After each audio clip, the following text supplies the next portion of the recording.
tu vas faire un McDo avec les copains, tu vas picoler toute la nuit, une fois par mois, tout ça en fait, ton corps va pouvoir dealer avec. Le problème, c'est si tu es un peu dans cet état-là tout le temps. Il y a des petites expériences très sympas, ils prennent une pâte à pain et puis ils la lavent pendant des heures et des heures et des heures et tu te retrouves avec un chewing-gum en fait. Tu vas te manger de la baguette 2 fois par jour, tous les jours, là tu peux commencer à avoir des problèmes. Et tu as tes allergies respiratoires qui sont multipliées par 3. Tu dis je comprends pas cette année, machin. Et tu vas chez l'allergo et il te dit oh ben non cette année c'est comme d'habitude quoi. Et toi tu réagis x3. Tu peux commencer à te demander pourquoi.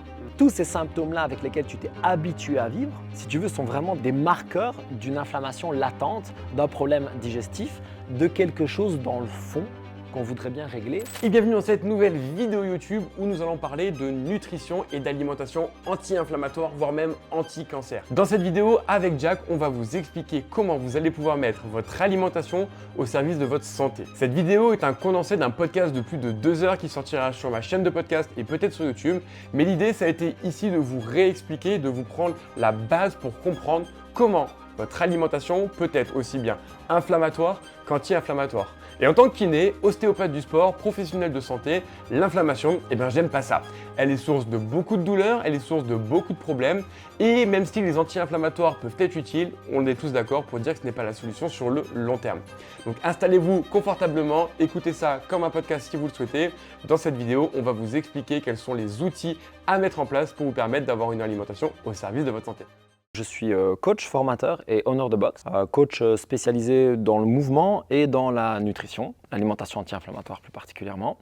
Et je suis l'heureux propriétaire de 2 salles ici en Belgique. Ouais. Peut-être que pour commencer, on peut partir sur la base. Donc si je dis pas de bêtises, ta spécialité, on va dire, ça reste le côté alimentation anti-inflammatoire et anti-cancer. Ouais. Est-ce qu'on peut déjà définir qu'est-ce qu'un cancer, qu'est-ce qui se passe exactement quand on en a un et quelle est cette fameuse inflammation contre laquelle on va essayer de lutter pendant tout ce podcast? Je pose juste les bases.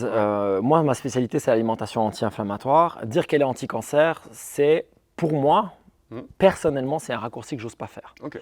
Je vais juste expliquer, si tu veux, c'est que l'alimentation, ce qu'on appelle anti-inflammatoire, je la vois d'abord dans la santé de l'intestin. Et ça, c'est le truc sur lequel moi je me spécialise à fond parce que c'est les problèmes que j'ai eus d'abord. Et puis parce que je vois qu'avec tout ce que je mets en place, j'arrive vraiment à aider les gens. Et parce que quand tu fais tes recherches, tu te rends compte que dans les cas de maladies auto-immunes, dans les cas de cancer, dans les cas de X, de Y, il y a quand même 2 facteurs qui reviennent extrêmement souvent. C'est la perméabilité intestinale.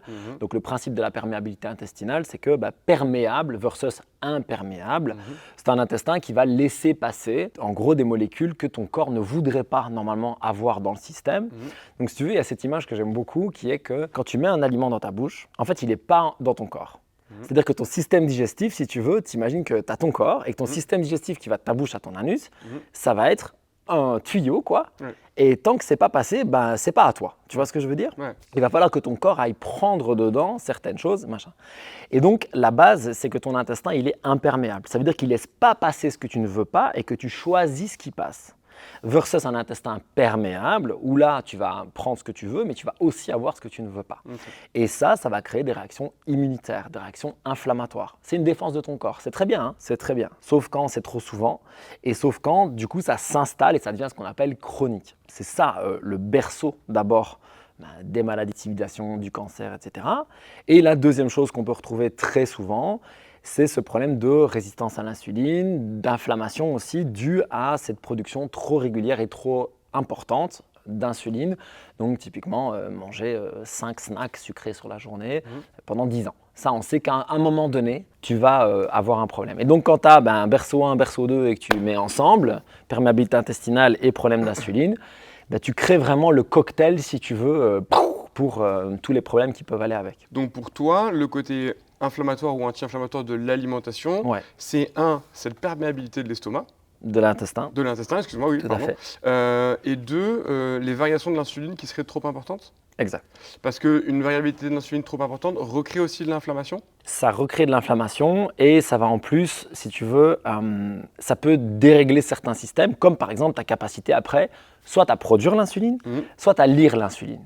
Donc l'insuline, elle va envoyer un message. Le message, c'est salut les gars, on a mangé, c'est le temps de se servir dans le sang. Okay, on va aller absorber tout ce qui se passe. Donc c'est très bien fait en fait. C'est-à-dire que tu manges pas, t'as pas de nutriments en suffisance dans ton sang et surtout ceux qui sont présents, tu as bien besoin de les laisser pour qu'ils fassent leur travail, etc.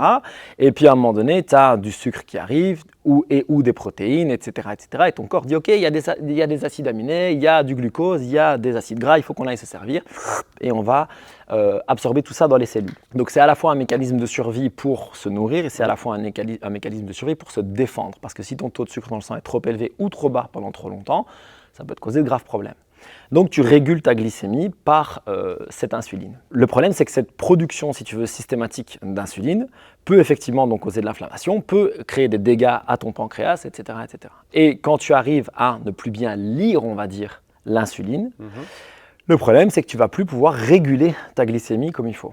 Et là, on arrive, problème potentiellement de diabète de type 2, etc. etc. Okay. Donc l'insuline, tu me dis si je me trompe, c'est une des 2 hormones fabriquées par le pancréas avec le glucagon. L'insuline a pour but de plutôt, elle, baisser la glycémie. Ouais. Et l'inconvénient des gens qui vont manger, on va dire, avec beaucoup de pics d'insuline dans la journée, c'est qu'à un moment donné, une des parties du pancréas ne va plus être capable de produire cette insuline et créer du coup ce qu'on appelle un diabète de type 2.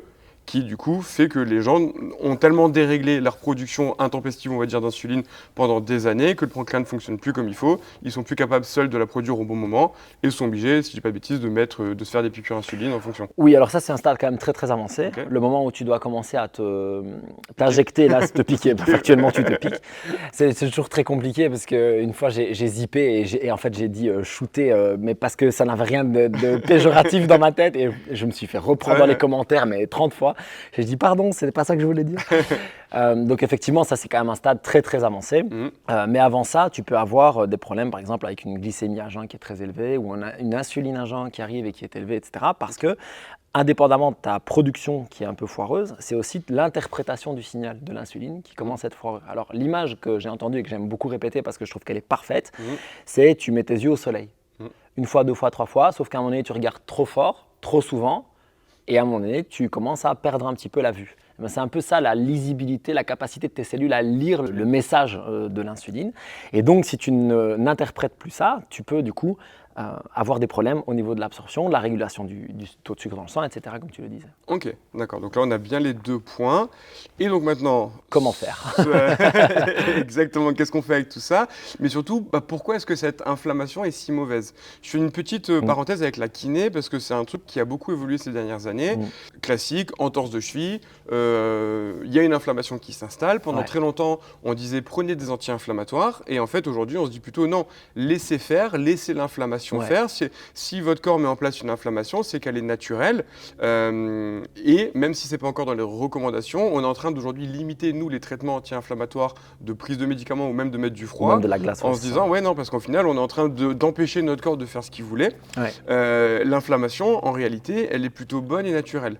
Est-ce que toi aussi, au niveau du système digestif, il y aurait un truc similaire ou vraiment il faut plutôt l'éviter? De toute façon, tu vas avoir un certain niveau d'inflammation à chaque fois que tu vas manger. Dans le sens où, je le redis, tu sais que cette histoire de tube, en fait, factuellement, c'est un corps étranger qui se pointe. Okay, alors, tu manges du riz basmati tous les jours depuis 10 ans. Ton corps s'est dealé avec, il sait ce qui se passe, il gère, machin, etc. Mais par définition, tu as un corps étranger qui arrive, tu vas avoir une montée d'inflammation.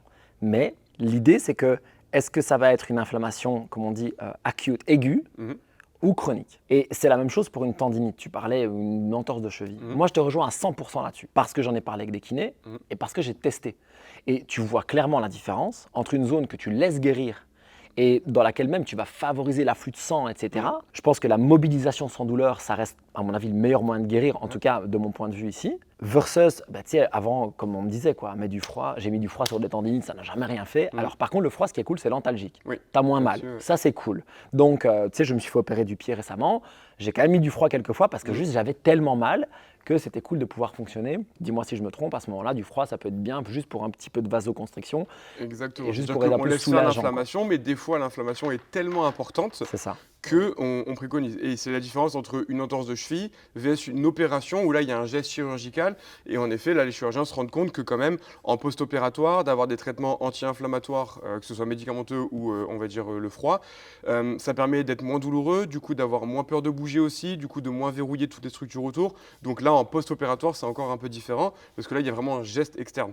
C'est ça. Et sur les gros traumas, sur une grosse rupture tendineuse, une grosse atteinte, etc., pareil, on va aider le corps à modérer la réaction inflammatoire qui peut des fois être démesurée en fonction de ce qu'il a besoin. Et pour le corps, pour moi, c'est exactement pareil. On est tout à fait d'accord de dire qu'on a un intérêt d'avoir de l'inflammation sur le moment pour guérir, pour vérifier que tout va bien, pour amener un système de défense en place, versus mon corps est sur le pied de guerre constamment et est tout le temps enflammé. Est-ce que tu as rencontré des patients qui avaient un peu comme ça des tendinites à répétition à droite, à gauche, etc. Est-ce que tu as pu identifier que ça avait aussi un lien avec peut-être un mode de vie assez inflammatoire? Oui, alors ça c'est toujours compliqué, c'est-à-dire que moi dans ma thérapie de kiné, j'essaie d'être quand même plutôt basé sur la littérature et c'est vrai que le meilleur traitement sur un problème de tendon, on va dire pour le podcast tendinite, même si on sait que on dit tendinopathie, mais c'est plus simple, c'est d'abord de faire du renfort avant d'arrêter les produits laitiers, mais force est de constater que j'ai déjà eu des patients en échec thérapeutique qui avaient tout fait, kiné, ostéo, je leur ai fait les meilleurs protocoles de renforcement que je connaissais, du chaud, du froid, du tiède, des électrodes, bref, toutes les thérapies possibles, et rien qu'ils faisaient, et ils arrêtent les produits laitiers, et ça va mieux.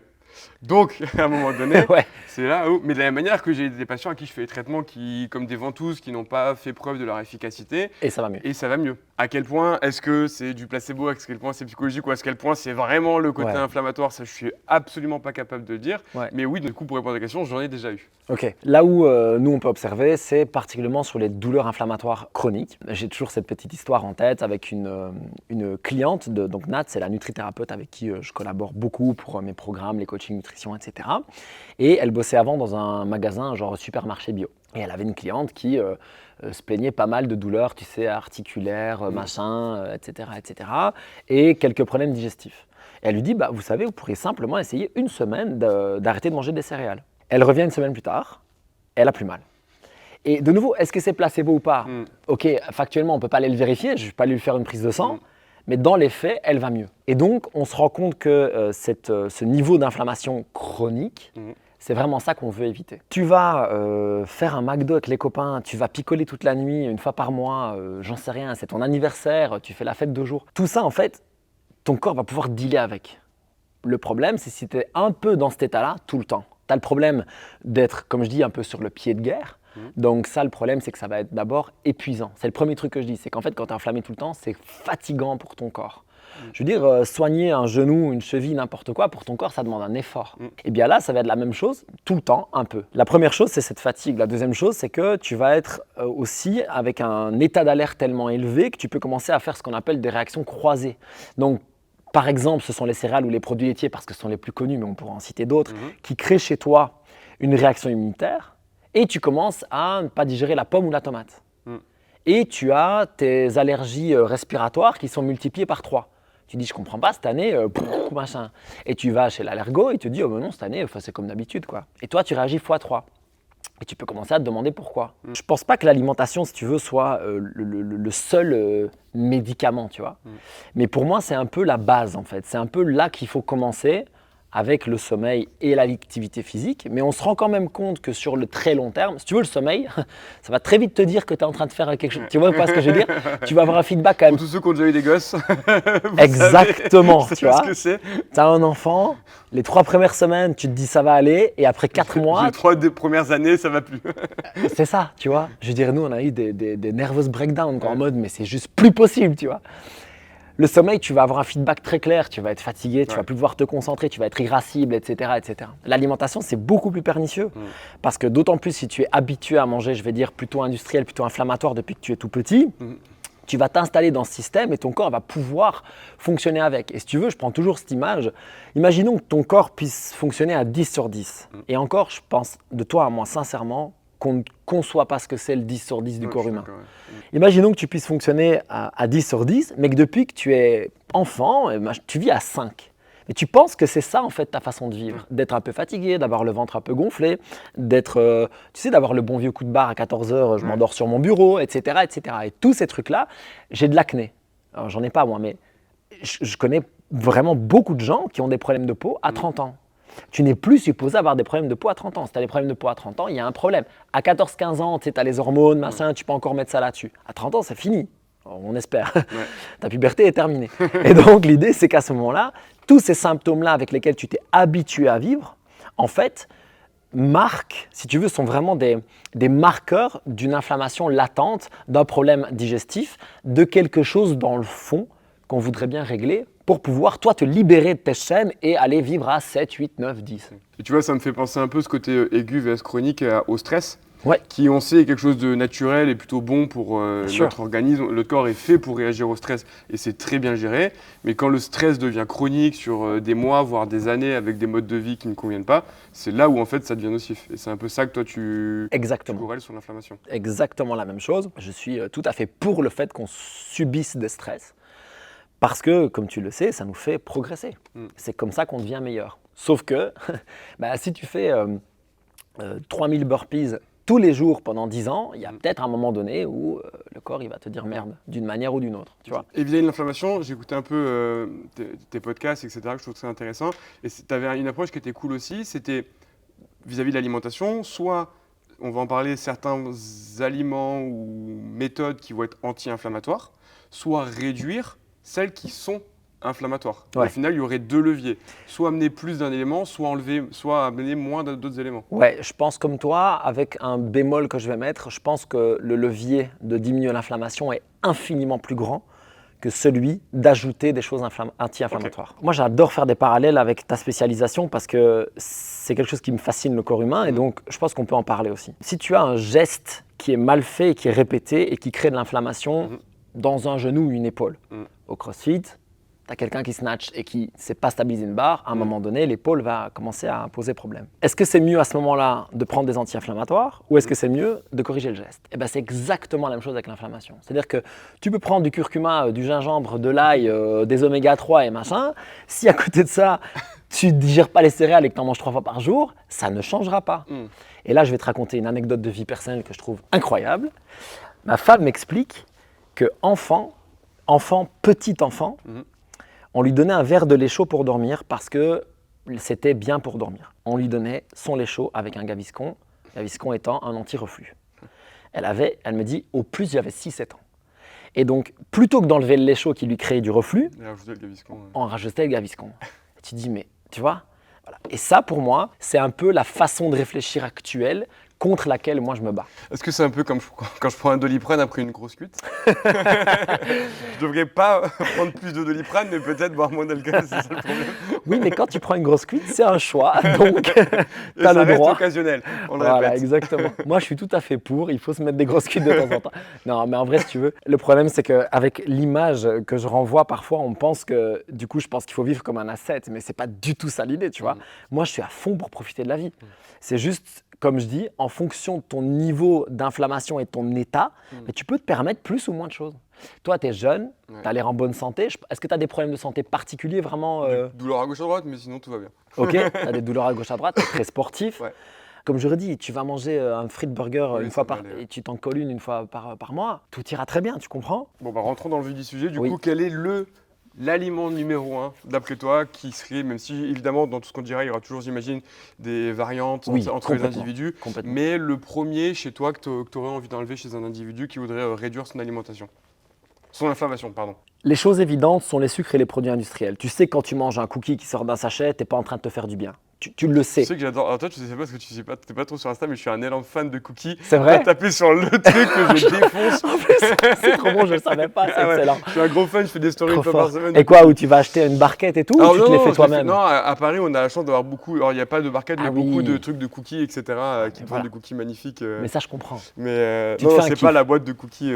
Voilà, tu vois, quand tu vas chercher une boîte Carrefour et que tu te fais les 9 cookies qui sont dedans. Bon, on ne parlera pas de cookies pour ne pas me vexer, mais on va dire les produits industriels. On va changer. Une gaufre au chocolat. Parce qu'on est en Belgique. Voilà, exactement. Donc, tu sais qu'à ce moment-là, tu n'es pas en train de faire quelque chose de très très bon pour ta santé. Tu sais que tu pourrais remplacer par un fruit, par exemple. Bon, ce sont les choses assez évidentes. Mais si je devais, moi, cibler la grosse catégorie qui est la plus fréquente, ça reste pour moi les céréales. Et particulièrement le blé. Parce qu'on en a beaucoup trop. Et surtout, très souvent, de mauvaise qualité et mal préparés.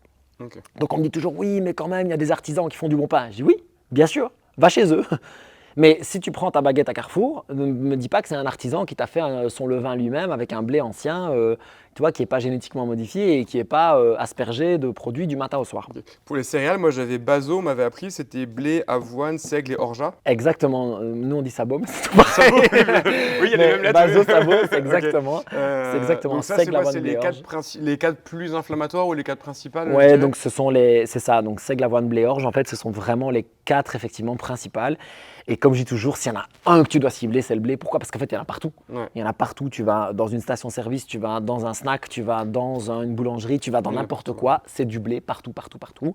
Pourquoi? Parce que ça coûte pas cher et parce que c'est très, très addictif. C'est très satisfaisant, tu vois, de manger un sandwich, de manger une viennoiserie, etc. Une baguette. Une baguette, j'adore. Un de mes plus grands kiffs dans la vie, c'était de tremper une baguette de Nutella dans le café. C'était... on en revient à ce problème de fréquence. Tu comprends? C'est-à-dire que tu vas te manger du pain au levain une fois par semaine. Cool. Tu vas te manger de la baguette 2 fois par jour, tous les jours. Là, tu peux commencer à avoir des problèmes. Pourquoi? Parce que justement, cette fameuse perméabilité intestinale, on sait que les céréales agissent particulièrement là-dessus. Et dedans, on pourrait mettre d'autres facteurs dont on va parler si tu le souhaites. Mais les céréales, pour moi, parce que c'est trop souvent. Et juste petite parenthèse là-dessus, je ne saurais pas expliquer la différence parce qu'on entend beaucoup parler du gluten entre céréales et gluten. C'est quoi? C'est le gluten des céréales qui crée cette perméabilité? Notamment. Ça n'a pas de rapport? Oui, non, tout à fait, notamment. Donc, gluten, donc, c'est une protéine. Ouais. Le mot vient de glu, colle. Il y a des petites expériences très sympas. Ils prennent une pâte à pain et puis ils la lavent pendant des heures et des heures et des heures et tu te retrouves avec un chewing-gum en fait. Mais un truc incroyable, hein, et tu te dis, ça, c'est dans mon ventre, qu'est-ce que je vais faire avec? Et en fait, cette protéine, ce fameux gluten, on ne parvient pas, si tu veux, à la dégrader. Donc tu sais que pour que le corps absorbe une protéine, il faut que ça devienne des acides aminés, en fait. Soit une petite chaîne, soit des acides aminés. On ne peut pas prendre la protéine telle qu'elle et faire quelque chose avec. Parce que pour ceux qui ne savent pas, et tu me dis si je me trompe, la protéine est une association de plein de petits acides aminés, comme des Legos qui créent une construction. Exactement. Et quand tu as la construction d'un coup, ton corps, il ne peut pas dealer avec. Il se dit, mais qu'est-ce que je vais faire de ça? Donc en théorie, il la découpe. Voilà, donc protéase, tu vois, top, et tu fais des morceaux. Soit ce qu'on appelle des peptides, soit des acides aminés. Et donc, tu vas prendre ça et tu vas l'absorber. Ce gluten, on ne parvient pas à le couper. Et c'est une molécule qui, en plus, va venir vraiment abîmer ta paroi intestinale. Et jouer sur ce qu'on appelle les jonctions serrées. Donc, ce sont les jonctions qui vont tenir, si tu veux, les cellules de ta paroi intestinale ensemble et qui, lorsqu'elles vont, du coup, soit être, on va dire, rompues ou distendues, ou bref, elles vont laisser passer les molécules que l'on ne souhaite pas, on en revient à ce problème d'inflammation, etc. Donc, si tu veux, le gluten et d'autres protéines qu'on peut trouver. Donc, on me dit, oui, j'ai une variété de flocons d'avoine sans gluten. Ok, cool. Tu vas retrouver ce qu'on appelle de l'avénine. Et l'avénine, en fait, c'est l'équivalent, si tu veux, du gluten dans l'avoine, quoi, tu vois. Et donc, on veut limiter cet apport au maximum. Ne remplacez pas par des produits sans gluten, c'est pas mieux. Alors, c'est juste... Je vais te demander, Voilà, donc c'est juste mieux, en fait, si vous avez des gros problèmes, vous, avec le gluten. Donc, c'est mieux que tu te fasses une pâte de riz ou de maïs parce que tu n'auras pas de gluten.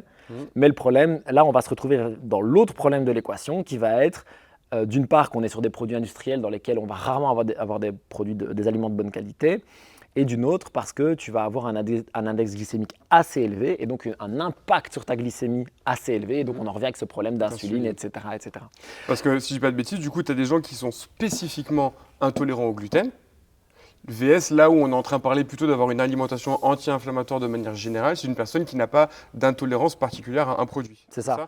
Et parce que moi, à un moment donné, c'est vrai que j'avais essayé d'arrêter le gluten.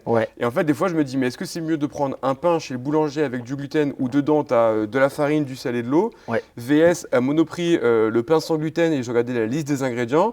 Et ça faisait flipper. Et du coup, j'étais un peu paumé entre eux, mais j'ai l'impression que c'est de la peste ou le choléra.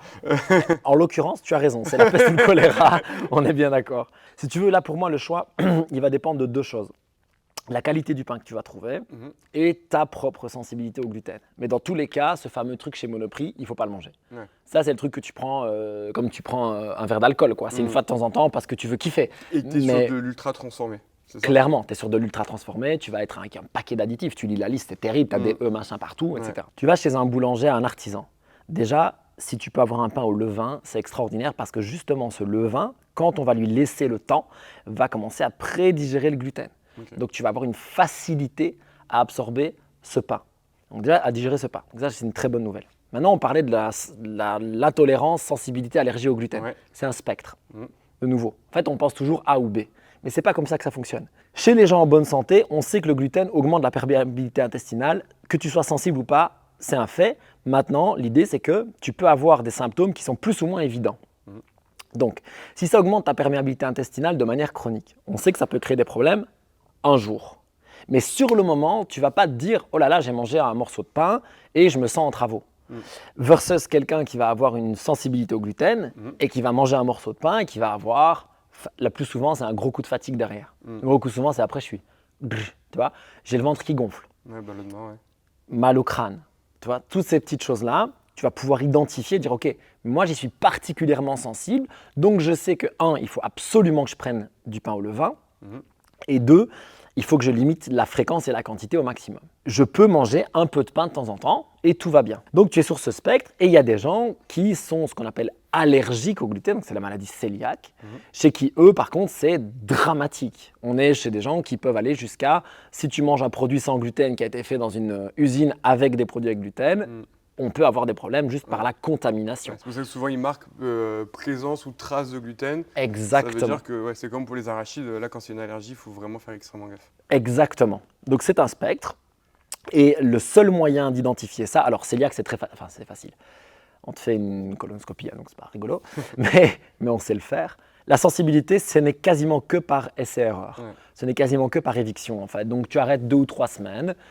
Il faut être assez strict par contre, parce que tant que tu rends cette protéine à ton corps, il ne va pas pouvoir, entre guillemets, se désintoxiquer, c'est pas le bon mot, mais voilà. Et donc tu arrêtes pendant 2 ou 3 semaines complètement, et puis tu vois, tu réintroduis en fait, tu vois. Donc tu vois si tu vas mieux. Imaginons que tu te sens très souvent fatigué à 14h, tu arrêtes le pain. Okay, tu manges un sandwich à midi, ce que beaucoup de gens font. Tu arrêtes le pain, tu te sens mieux. Le 23e jour, tu vas te faire un sandwich à midi, 14h, tu es comme ça, bah, tu sais que ce n'était pas une grande idée, et que du coup, il faut limiter, dans ton cas, cet apport. Okay. J'espère que cette petite vidéo vous a plu. Si c'est le cas, pensez à mettre un énorme pouce bleu. Comme d'hab, vous me posez toutes vos questions dans les commentaires. Et si ce n'est pas encore le cas, pensez à vous abonner à la chaîne. En attendant, je vous partage 2 autres vidéos. La première juste ici, on va à nouveau parler de nutrition avec cette fois Jérémy, nutritionniste. On va regarder un petit peu les fausses ou les bonnes idées à mettre en place pour une alimentation de qualité, mais bonne pour votre santé physique et mentale. Et juste ici, vu qu'on parle de l'inflammation, je vais vous expliquer si oui ou non il y a intérêt à faire des infiltrations qui sont des injections d'anti-inflammatoires si vous avez des douleurs. Donc allez voir.